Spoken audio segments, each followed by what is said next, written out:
We are live with episode 3 of Jawing About the G-Men, the Giants podcast. I'm your host, Jace. I'm here with Sean. I'm here with Joe, like always. Now, let's get the elephant out of the room right off the bat. Giants are moving on from Eli Manning, going with Daniel Jones, moving in to week 3. Sean, what do you think about that?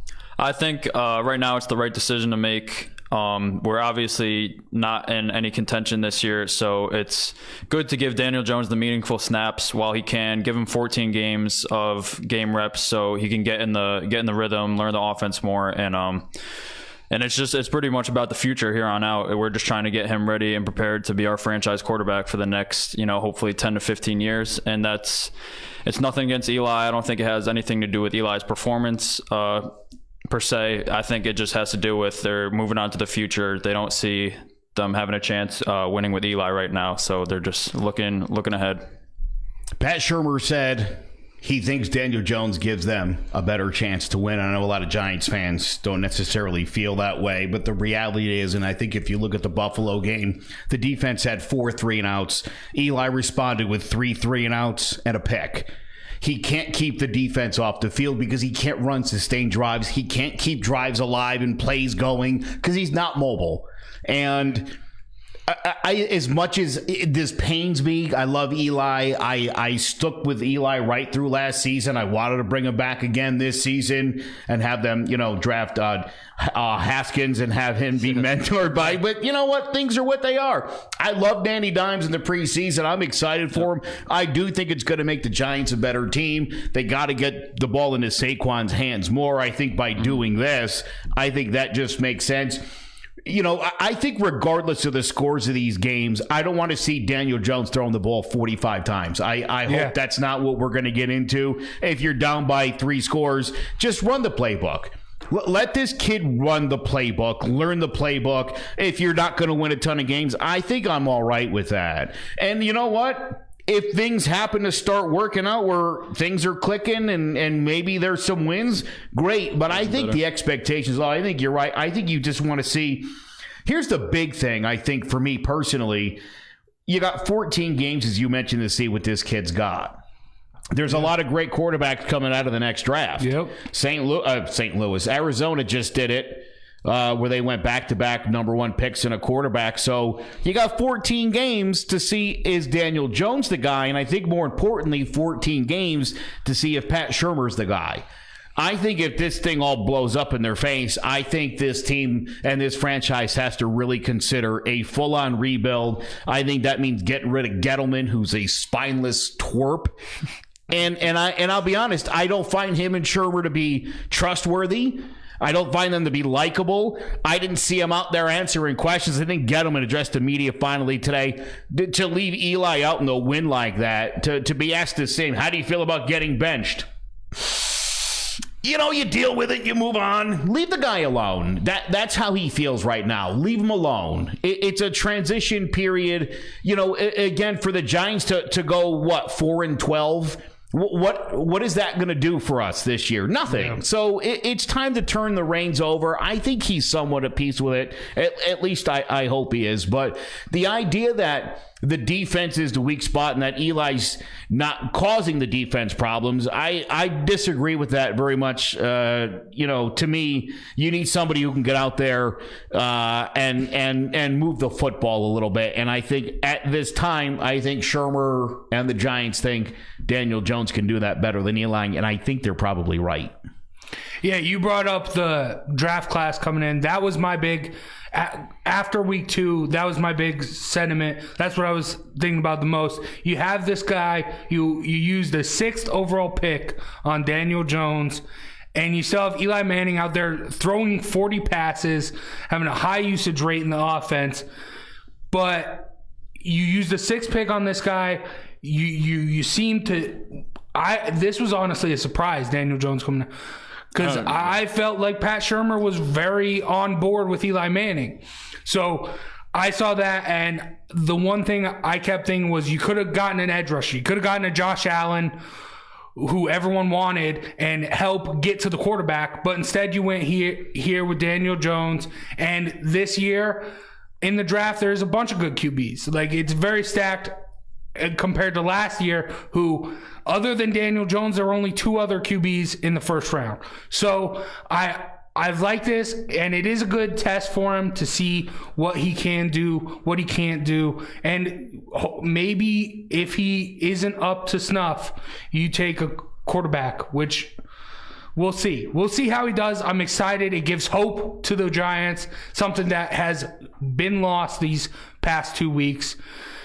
Speaking of week 2, let's talk about the Bills. That was just a rough game. Another quick start for the Giants, running down the field, scoring the football. Gives me hope, makes me excited, and then slowly my soul, my dreams get crushed. Yeah, that's the way it's been so far this season. The defense in the first half has been non-existent the first 2 weeks, as well as the offense. After that first drive, they just haven't been producing points.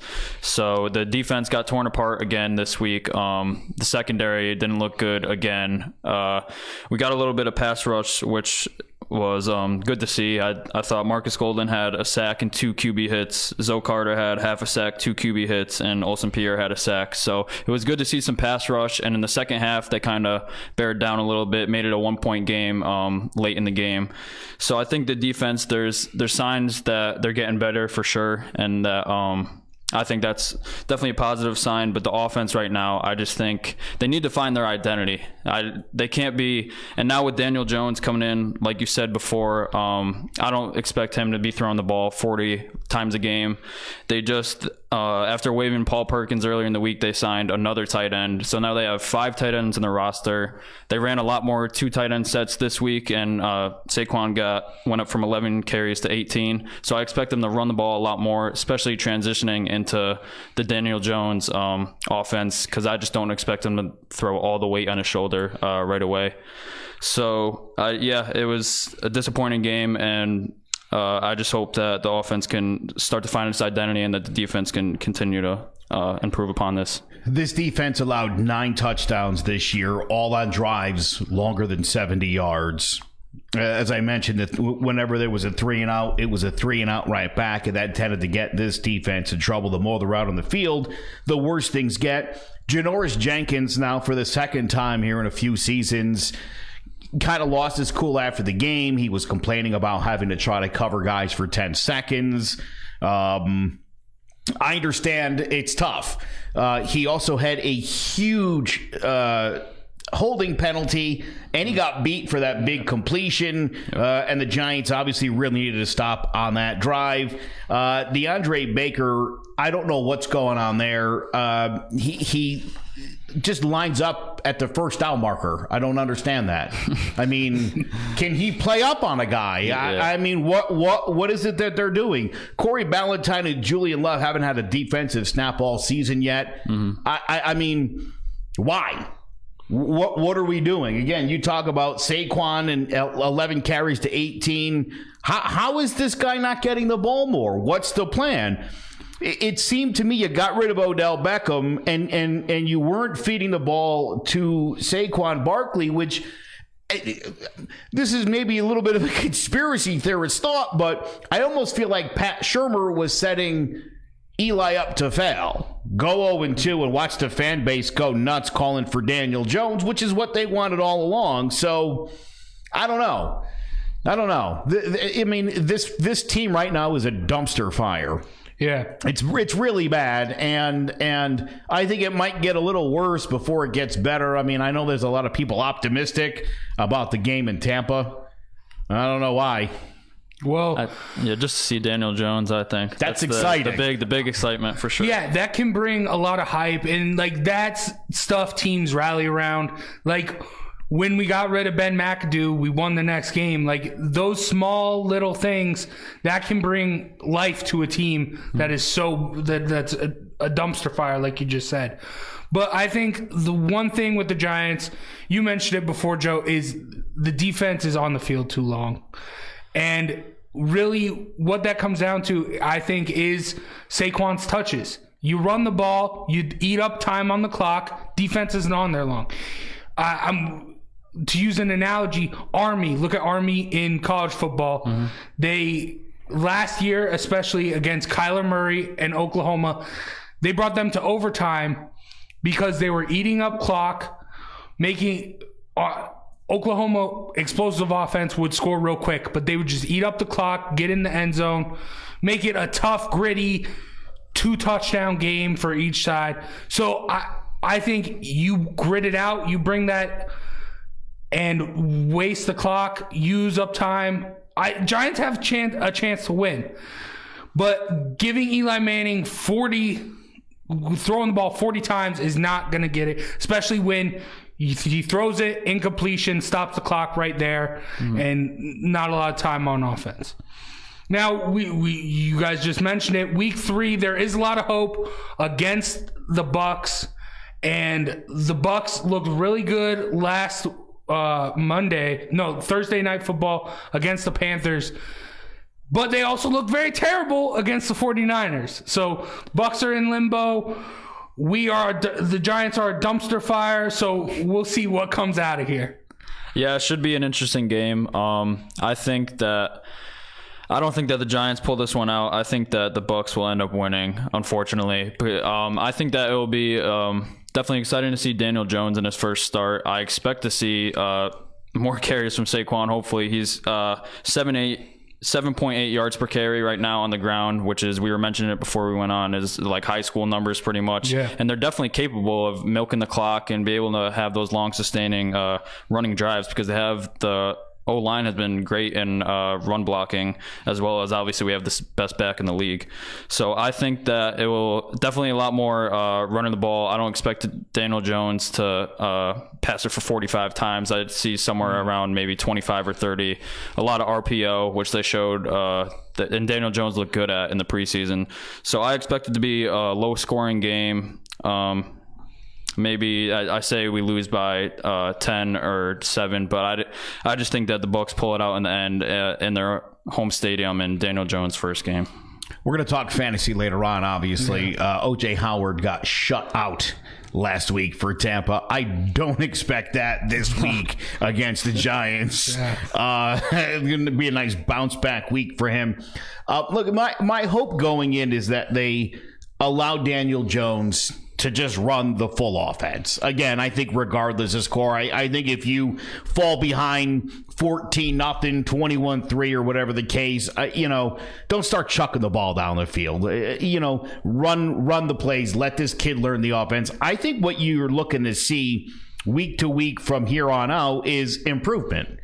And this game could be an absolute disaster. I mean, I'm glad he got a little PT in the Dallas game, got his feet wet a little bit. I think that'll help. But you'll have a really good idea of what this guy looks like. And I think, Tampa's a decent team. They're a bit of a mess themselves. So I think it's a good spot for Daniel Jones. It's a winnable game for the Giants, but I think it would be, when you think about all the emotions of the week and everything that's going on, I think it would be asking a lot for this kid to go out and get a W, but, we could be very surprised. Offensive line has been so tremendous. Number 1 in adjusted line yards, number 1 in open field yards. They're first in second level yards and first in lowest stuff percentage, 6th in an adjusted sack rate. It was one of the better offensive lines, statistically speaking, in the NFL. So there's no reason to think that with Saquon back there and with this kid, stepping up behind center, he's got himself a pretty good setup. If he makes plays, they could play really well. Whether that's a W or not, I don't know, but I'm still on the fence right now. Can you see it? I don't even know what to make of it. This has been a roller coaster ride the past couple of days. It really has been. Yeah, it's hard to get a read on. I think we only will figure out Sunday. That's really what it comes down to. Yeah, I'm excited to, like I said earlier, this is something that teams rally around, and I think from Daniel Jones's preseason performances, I think this is the turning point for the Giants. I'm not saying they're going to go win 14 games in a row and go to the Super Bowl. I'm saying this is a team that's favorable, rally around, hyped up opportunity for the team itself, for the Giants themselves. So I see them getting it done. They have had a lot of success at the Bucs in the past. So I see them rallying around, getting it done, and Daniel Jones leading them to a victory, and everyone in the New York media getting super high on that, even though it's going to end up turning around. Yeah. And then there's Devin White will be out this week for the Bucs too. Their first round linebacker, or he's doubtful right now, so hopefully he will miss the game. And then also JPP obviously still out with the neck injury. So there's some playmakers that are out for their defense where hopefully we can find a way to make some plays with Daniel Jones' first game. And it's definitely going to be exciting to watch. I think here's the bigger thing that I think we need to address before we move any further is this organization badly mishandled the Odell Beckham thing. Yeah. Mm-hmm. And I don't even mean just from a PR standpoint or, the fact that everyone in the league laughed at the return that the Giants got. Then they follow it up by mishandling the Eli Manning situation again from a financial standpoint where you're eating a ton of cap money and you spent a lot of money to get very few games out of both of those guys, which begs the question, what is the plan? What is the plan here? Is this the start of the rebuild? Because I just talked about that offensive line, and you and I discussed this earlier. These aren't young guys outside of Will Hernandez. No. This is like a win-now offensive line, and it's not a win-now offense or a win-now team. It's an interesting dynamic. This offensive line went from terrible to being maybe the best thing on this team outside of Saquon. What's it all for, though? I think it becomes what the question is, and what is the plan going forward? I don't like Dave Gettleman. I've been against him from day one. Pat Shurmur has been as spineless and as gutless as Dave Gettleman's been. I'm just curious if one of these two guys could explain what the actual plan is, because I don't know that there is one, and it seems to change week to week. So, yeah. I don't know. I got questions. I mean, yeah, I agree with that. There needs to be a plan in place. Even looking at how they're doing the whole quarterback situation, you look at a team like the Chiefs. They had Patrick Mahomes his rookie year. They had Alex Smith. They kept him. Then they decided, hey, we're going with Patrick Mahomes. Let's trade Alex Smith away. There's no plan. It's all messed up. And yeah, the offensive line is a win now offensive line, which isn't helping us at all. And the defense is so young and it's just causing a lot of problems. I think what the Giants truly need is just like what the LA Rams did, a complete wash of everything. Get the front office out of there, get the coaching out of there. Well, we'll see what with the coaching, with Pat Shurmur having his guy finally there and Daniel Jones. We'll see about that. But I think right now, today, if I want to make changes, that's the changes I'm doing. I'm getting everything out. Look at how well it benefited the Rams. They were just in the Super Bowl. I think the Giants can get a lot from that as well.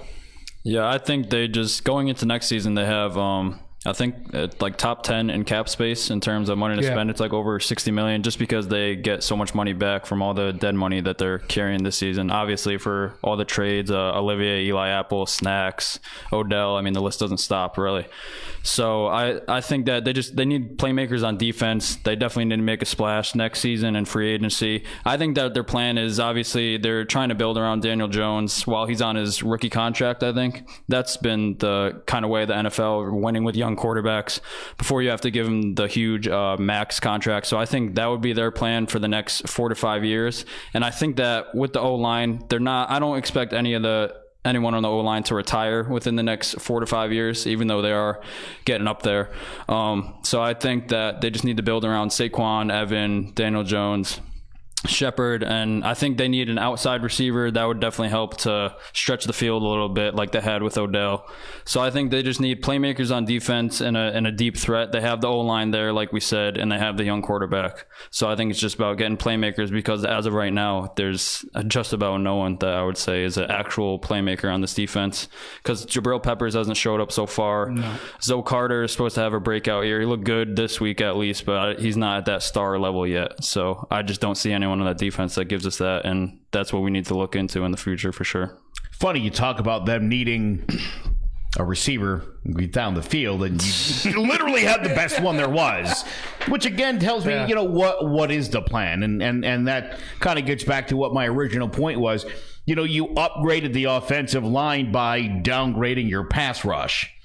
You know what I mean? Yeah. So there were a lot of moves that you made that also, had a counter effect in different areas of the game. So, they don't have to share the plan with us. I hope they have one. I'm just saying peripherally, it doesn't look like a plan. It looks like things just sort of happen week to week. And, as far as, obviously they need defensive playmakers, and they'll have money certainly to go out and get free agents. But then you look at the way they've handled Eli Manning, the way they handled Odell Beckham, and you ask yourself, who wants to come to New Jersey? Yeah. Who's going to want to come to this? I mean, this franchise has been in a bad way, outside of a good 2016 since 2012.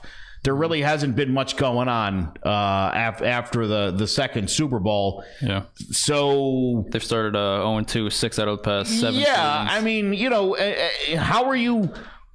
This is so, again, I think as much as anything, I think Daniel Jones for the next 14 games has to make the Giants look like a destination of choice. They got a good young quarterback. They got Barkley. They got a great offensive line.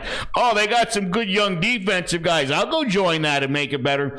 These games are hugely important. And again, I think that's why you can't run Eli out there, give him till week 8, for what? You have to prove that New York is back, or no one is going to want all that cap money that they're going to have freed up. Yeah. Got to win some games, and they got to at least look good. They have to at least look like there's a plan and a foundation to build around. They have to, at least look appealing to free agents. You brought up the cap space and 2016. The cap space heading in 2016 is what made 2016. Mm-hmm. Yeah. We got the Giants got Olivier Vernon, Snacks, Janoris Jenkins. And re-signed. 2 of them they traded away. Yeah. Re-signed JPP too. Yeah. Right. They're so that's a silver lining. But if you do want to make a destination, I think the offense in itself, I think they can be there. I think when you talk about Saquon Barkley and how he is the quote-unquote LeBron James of the NFL, I think people will gravitate to that. But the whole defensive side of things is what scares me. Because with such a mess that they have right now, I don't know if defensive players are coming there. I don't know what the DC is doing at all when it comes to defense. So we'll see. We just spoke about the Bucs game. Let's get into some picks. I'm picking the Giants. Get it done. Ride the Daniel Jones start to a victory.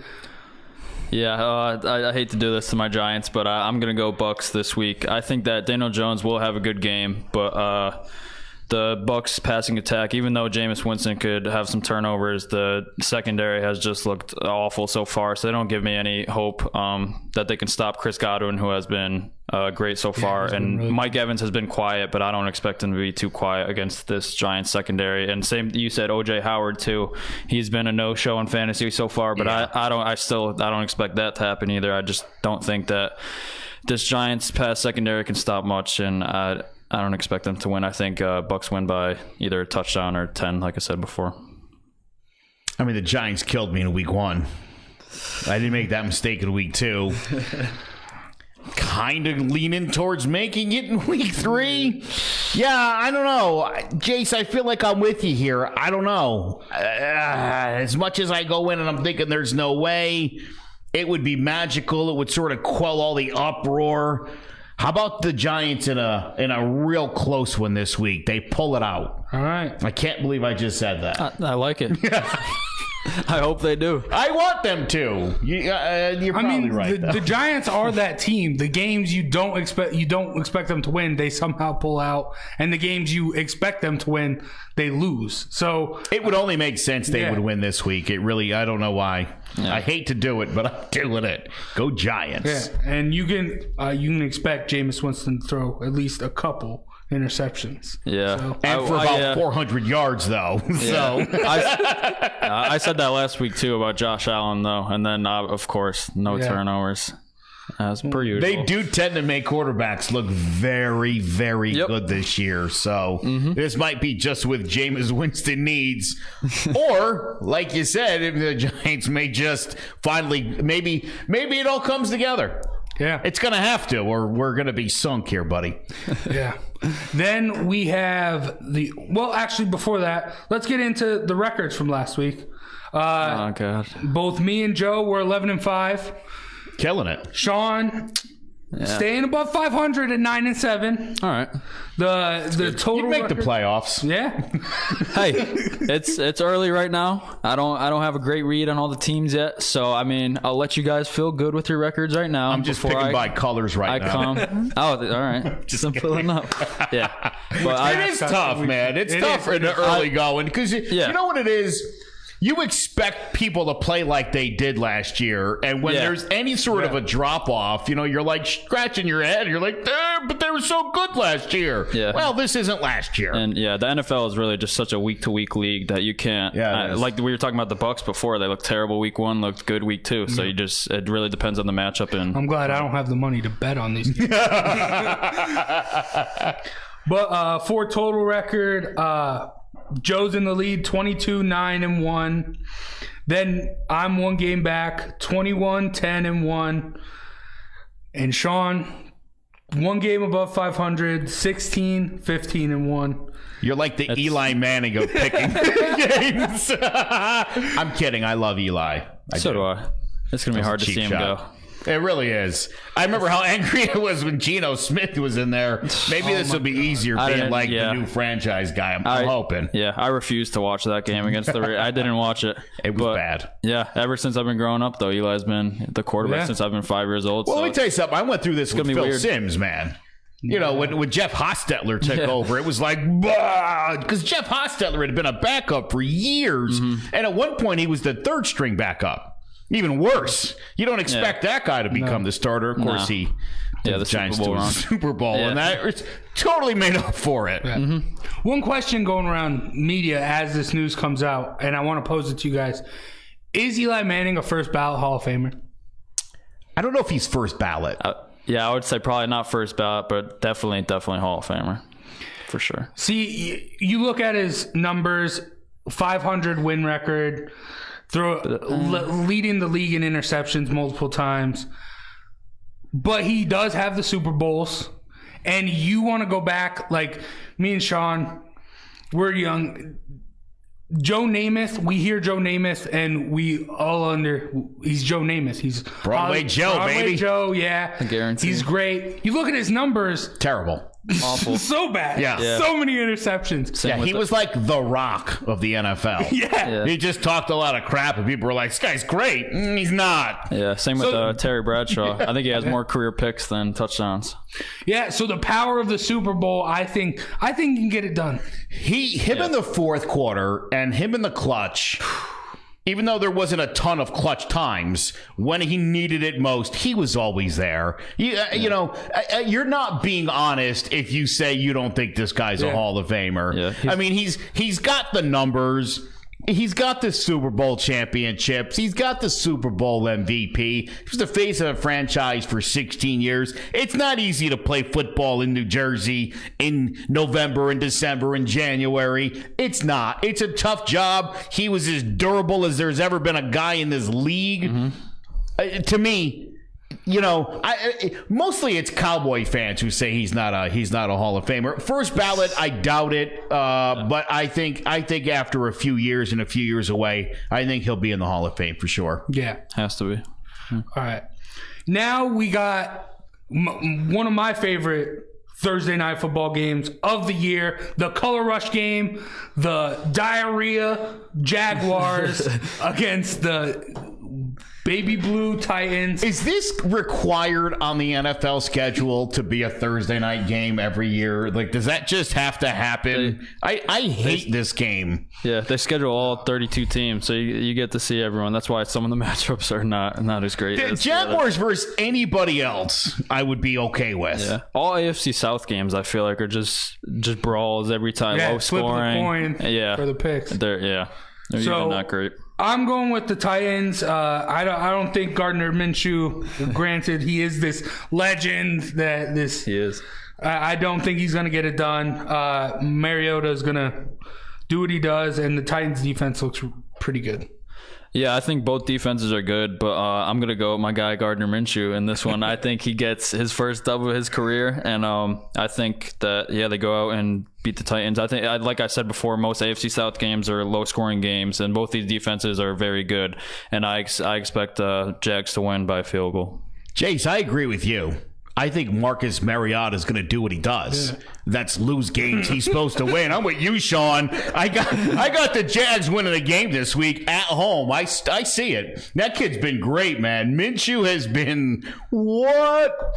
Sometimes you want to just start the young guy, see what happens. Yeah. Let him develop. Yep. Yeah, I mean, they also did trade for Joshua Dobbs from the Packers. That was a low-key trade no one really talked about. So I want to know how hard of a leash Minshew's on, because they were in that game last week. So we'll see. Then we got the Bengals going to Buffalo. Buffalo is riding high off a 2-0 start against the MetLife teams. How good are the Bills? No one's really sure. No clue. But how good are the Bengals? I think they're in conversation with the Giants and the Jets. So I'm going Bills at home. Tough place to play in Buffalo. Yeah, I picked the Bills in this one. I think that the Bengals showed that, like we said, it's a week-to-week league. The offense looked great week 1. They looked terrible week 2. I just think that carries over. I never thought Andy Dalton has been a great quarterback. He's been very average his whole career. And the Bills' offense, even though like the two opponents haven't been great, the offenses look good. Defenses looked really good, turning the ball over. So, yeah, I think Bills win at home pretty easily over the Bengals. You know, I initially went into this week thinking I was going to pick all of the 0-2 teams to lose and go 0-3. I don't know why I feel like the Bengals. I don't know why I feel that way. I am going to shake it off, though, and I am going to go Bills. But I don't know. I just have a weird feeling, but I'm gonna say Bills because I agree with you. I think winning in Buffalo is difficult, and I think when you're also a dumpster fire team, it's hard to win on the road. If this game was at home, I might go with it. After having that feeling about the Redskins last week, I think I will always pick against Dallas. All right. Oh. Okay, I'm holding you to that. No, I'm kidding. Because the Dolphins except for this week. Yeah, I think this is an easy across the board Cowboys. Yeah, yeah, easily. Yeah, I didn't explain my pick last week for the Pats Dolphins, and I don't think I have to go and explain. I think the question is do the Cowboys score more than 50 points? I think that's the mystery of the week. I think that's perfectly possible. They have an easy shot. I think they could have dropped 50 on the Giants easily. I think they just kind of held back in that third quarter. But yeah, big win for the Cowboys. All right, then we got the Broncos going to Green Bay to take on the Packers. The Packers have been a weird team, coming out real good out the gates, and then just slowly fading away. Well, offensively at least. Their defense has been pretty stout. They almost blew the game last week against the Vikings.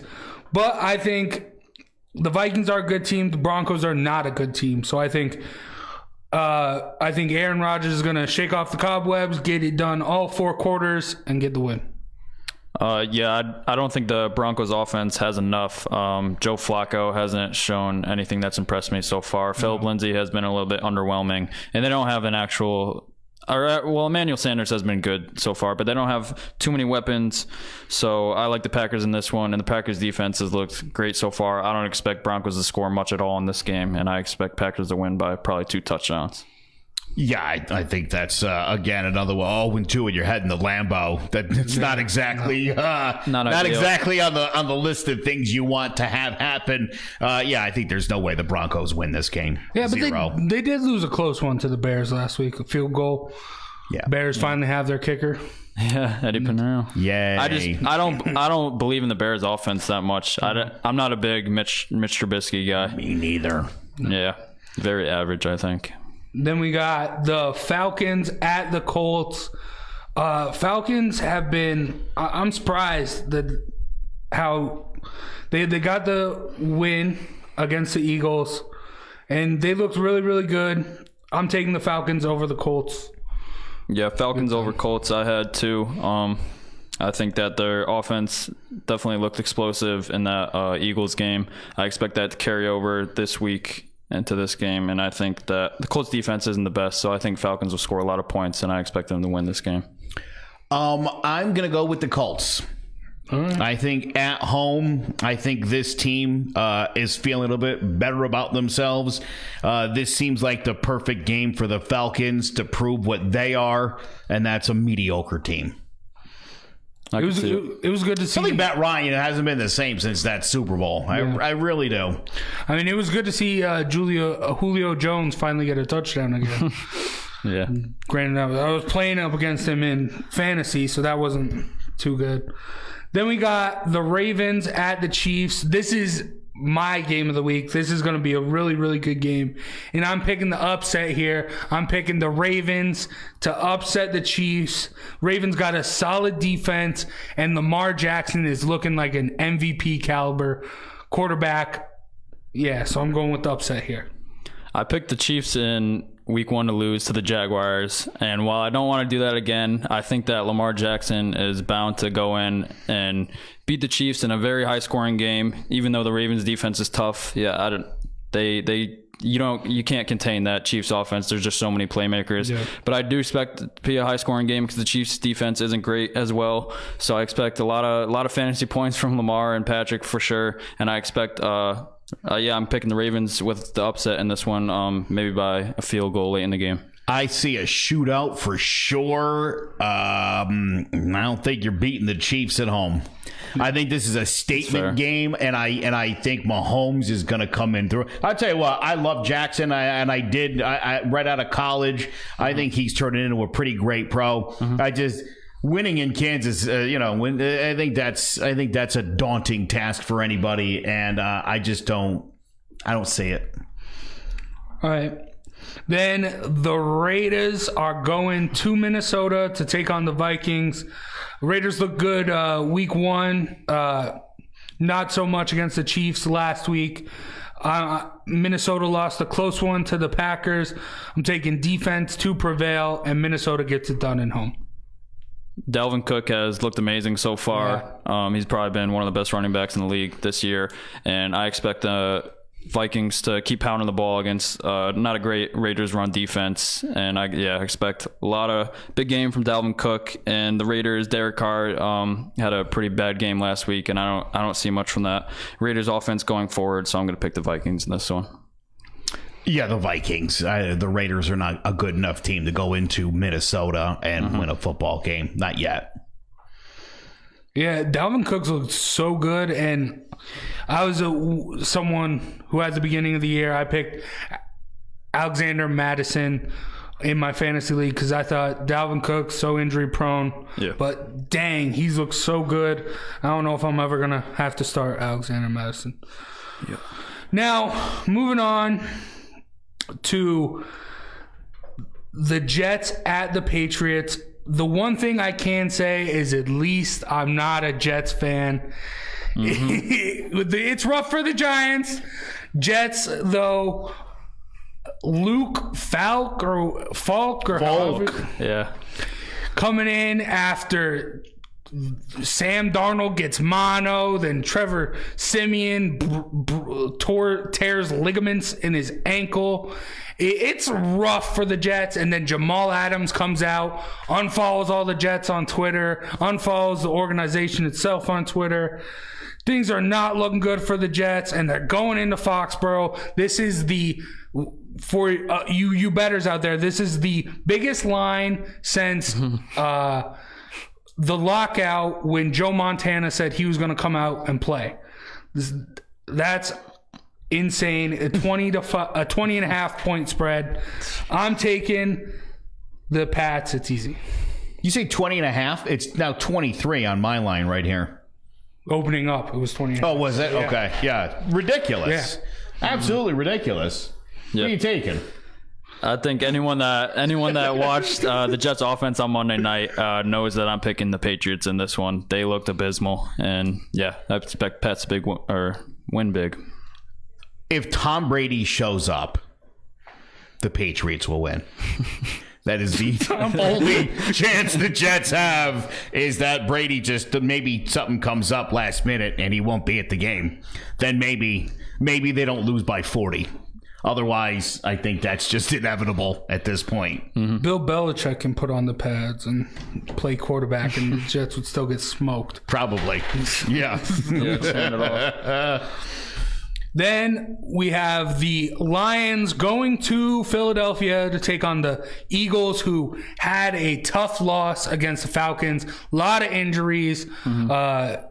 Alshon Jeffrey, Deshaun Jackson is out for the season now. And then Wentz was hurt for a little bit before he came back. Looked struggling. Looked like his ribs. Mm-hmm. I'm taking the Lions, a tough defense, to get it done in Philly. Yeah, this was a tough one for me. I think it will be a really close game because both defenses are very good and both offenses have surprised so far. Kerryon Johnson has looked good for the Lions. But I think that the Eagles, after the tough loss last week, going back home, I think that they win in a very tight game down to the final seconds. The undefeated Detroit Lions. Yeah. Yeah. You don't say that often, and you will not say that after this week. There's no way the Eagles lose at home to the Lions. The Lions 2-0? No, they're 1-0-1.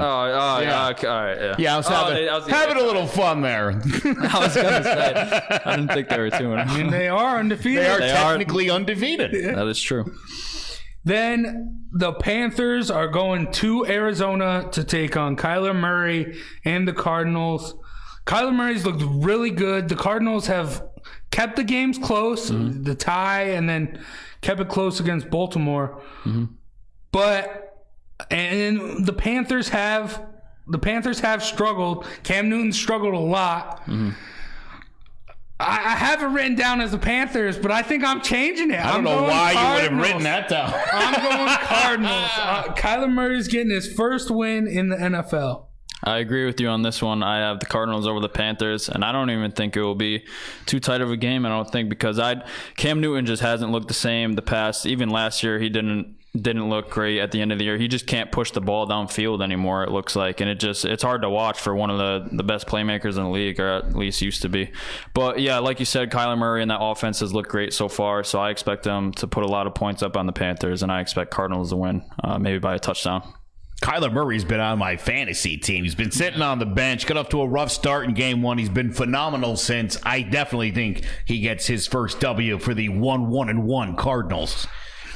Yeah, that should be it's a great record. And Larry Fitzgerald doesn't look like he's aged at all. Oh my goodness, yeah. Mm-hmm. If you took the flyer on Fitzgerald in fantasy, boy, that's paying dividends. I thought he was done. I had read early where it looked like he was kind of getting pushed out, but boy, I feel like he's done for like the same past as it ever was, man. Phenomenal. Then the Chargers are going. I mean, the Texans are going to LA to face the Chargers. Chargers have had a rough couple of weeks. I'm going with the Texans to get it done in LA. I don't think the Chargers will. And I mean, there's been a lot about Deshaun Watson and his coach Bill O'Brien, but Texans, they got DeAndre Hopkins, and he's a beast. Yeah, I picked the Texans in this one also. I think that Texans offense is very explosive. The Chargers have struggled early in the season. I think that it will be a tight game down to the wire, but I think that the Texans win late in this one. I took the Texans last week in my suicide pool, and my goodness, was I sweating it out to the end. Yeah. I'm glad I got that nonsense out of the way. I love Deshaun Watson. Let me say that I was a big fan of his while he was at Clemson, and I think that team's going in the right direction. Yeah.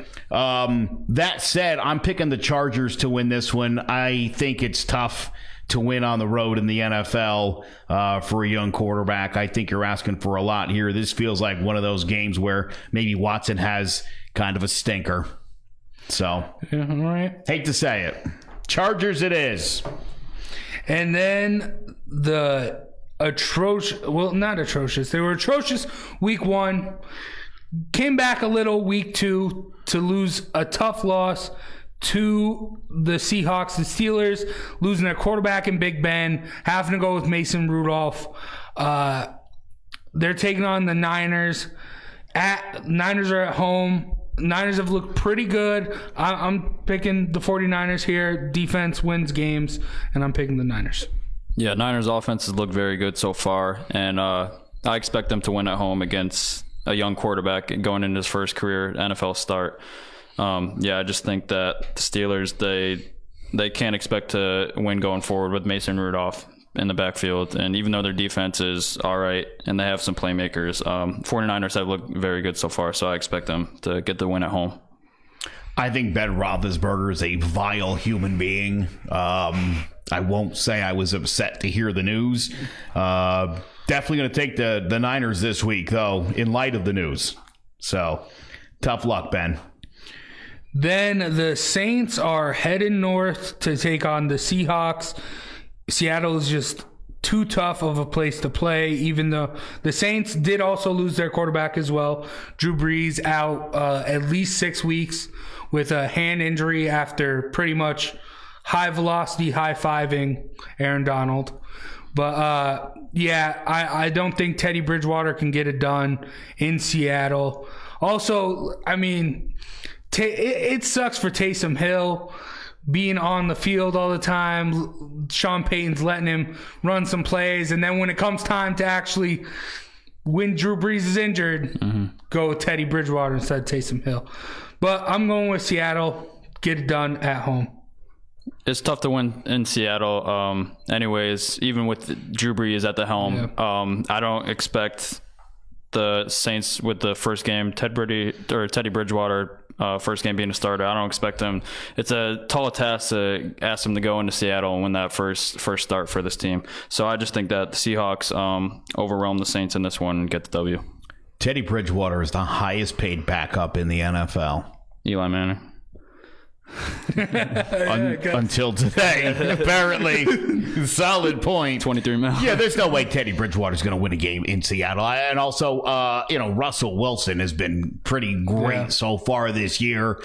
He pretty much seems like he can take it down the field whenever he wants to and score. So I think it's going to be a long day for the Aints. Yeah. Then Sunday Night Football, the first time in how long the Browns have the Rams coming to town. Everyone's so hyped up on the Browns. The Odell Beckham finally got it going in his return to MetLife, but the Rams are coming off a Super Bowl year.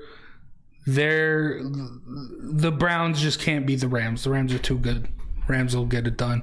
Rams have looked impressive, a lot better. I thought they would have a slower start coming out in this year with the decreased touches to Todd Gurley, but Malcolm Brown has done his part, and the defense hasn't really taken a step off. And the Browns, it was disappointing Monday night. Obviously, they scored 23 points, I think. But against that Jets defense, when they were on the field pretty much the whole time, Jets were just going 3 and out. They were on the field a long time, and they only got to put up around 20 points. So and Baker Mayfield hasn't shown me enough yet that he's taken that jump in year 2. He looked obviously great in his rookie year, but hasn't done anything yet this season to show me that he can go win this big primetime game against the Rams. So I pick Rams to win by 10 in this one. The Cleveland Browns. I said they were going to be terrible this year. Not terrible, but disappointing. Yeah. I felt like that was going to happen, and so far they've lived up to it. And I think that will continue with the Rams this week, who I think will handily defeat this team. Then Monday Night Football, the Bears go to Washington to take on the Redskins. The Redskins have looked pretty impressive. Best 0-2 team in the league. Okay. I would have to look at the other ones. All right. Might be up there. Just the fact that you're contemplating it makes me laugh. I mean, what's a good 0-2 team? Come on. That's a weird statement. Yeah. Right off the bat, though. I mean, look. They probably have looked. The Skins have looked good. Yeah. For a bad team, and I've bet on them. I think both weeks. I think I bet on them both times. Did you? I bet on them last week. You did last week. Stupid. No, you took the Eagles week 1. Did I? Yeah. No. Interesting. I don't know what to do now. I hate the Bears.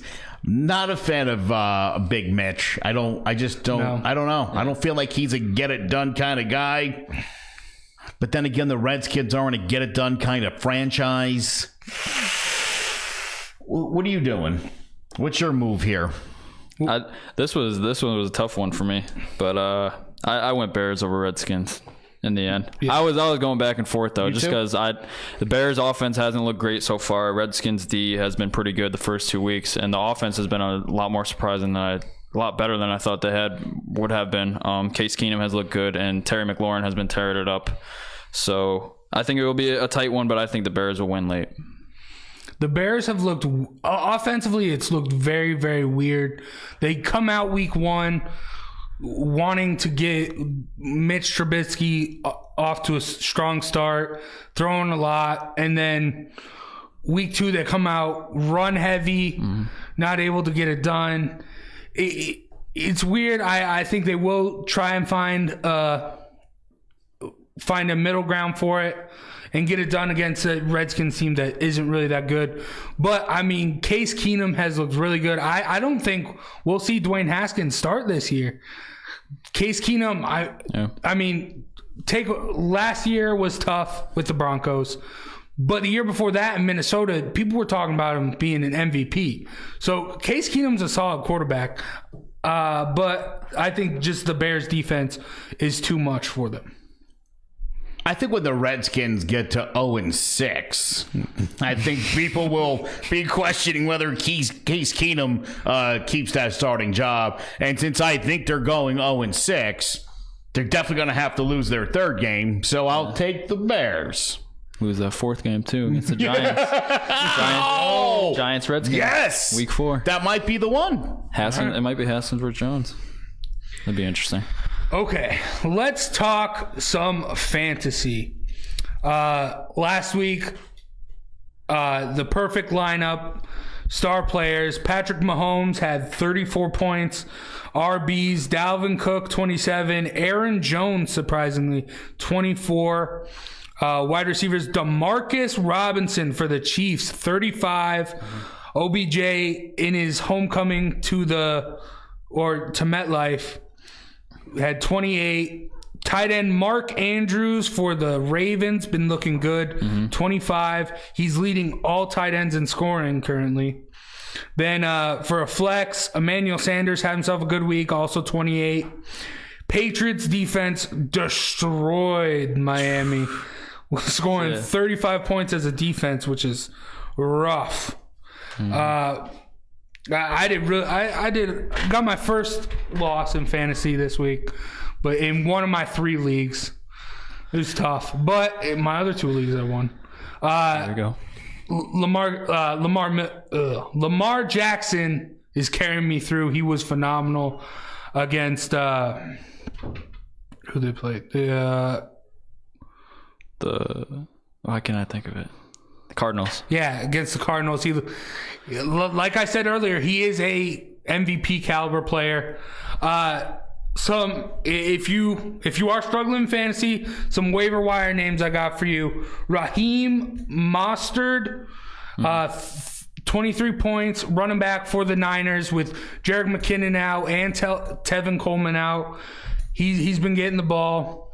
Will Dissly, the tight end for the Seahawks, had himself 22 points last week. And DJ Chark for the Jaguars, he's been really, really good. I did pick up John Ross III.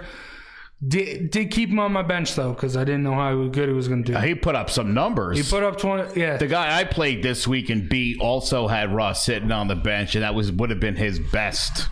Would have been his best performer of the week. I mean, I have him sitting on the bench behind DeAndre Hopkins and OBJ. So yeah. I think another name that stood out this week was Hollywood Brown, Lamar's favorite target so far. First week he had 4 catches, 147, and 2 touchdowns, balled out. And I don't know if he would be able to sustain that, but 8 catches, 86 yards, which is, I mean, if he's getting 8 catches a game, that's good, and he's getting the receiving yards up. So that was one name. Another name, Russell Wilson, had a big week. He got to run it on the ground this week and didn't have a turnover at 300 yards and 3 touchdowns. So he had a big week. Expect him to... New Orleans is giving up 275 passing yards a game and 28 fantasy points to quarterbacks so far on the season. So, Russell's my starter. And Russell's been my guy. He's been killing it. So, that's huge. Yep, and then Nick Chubb had a good week, bouncing back from that disappointing week 1. That was 3 big names I saw this week. Jameis Winston. If you've got Jameis on your team, I'm telling you right now, the Giants get up 291 passing yards a game and about 28 fantasy points. If you've got Jameis, this is going to be the only week you're probably going to get much out of him. You'd be crazy not to. I like Aaron Jones. He's going up against Denver this week. Expect some big numbers there. 27 touches. You got to love that. Tyler Lockett, who's been my flex guy all year, goes up against New Orleans Saints. Their defense, a little weak against the slot guys. Expect him to have a fantastic week. Evan Engram of the Giants. A guy who you expected to put up some big numbers, hasn't really done it so far this season. Going up against Tampa, though. First week it was good. Yeah. Well, expect another one of those big games. Greg Olsen, who I had on my bench in favor of O.J. Howard, he's making a start this week. He looked great last week, 6 catches and 110 yards on 9 targets. And I think you mentioned this earlier. I think New England's defense is, Jets. going to bang it up. They scored 37 fantasy points against the Dolphins. And I think when you're going up against a third-string Jets quarterback, I think nothing but good things are coming. Yeah, at least 20-something. I also have Devin Singletary against the Bengals. Him and Gore have been splitting some carries, but he got in the end zone against the Giants. So I think he'll do solid against the Bengals. Dak Prescott against the Dolphins, easy start. I have Evan Ingram as well as the Patriots, but also Allen Robinson at the Redskins. I think that'll be interesting. I think Mitch Trubisky will start airing it out, and really all he has to do is get the ball to AR-15, and he'll get it done. So that is it for episode 3 of Jawing About the G-Men. You can follow us on Twitter at Jawing About G-Men, as well as like us on Facebook, where we are live right now, and you can tune in next week to see us live again. And if you are watching us on Facebook and like to listen to it audio podcast, yeah, do that. Listen to the podcast. Yeah, listen to it rather than watch it. You can go to SoundCloud, Jawing About the G-Men as well, to find it audio-wise there. Thank you guys for listening. We hope to see you next time. Take care.